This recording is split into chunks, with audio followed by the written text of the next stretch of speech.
Non sei abbastanza. Sei niente.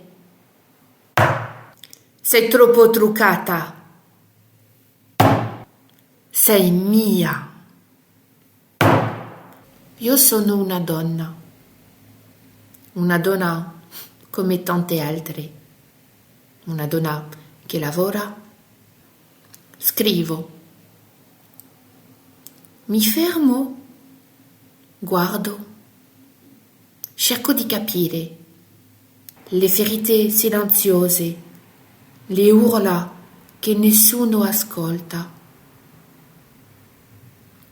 Scrivo per dare vita al silenzio, per dare voce a chi non può più parlare.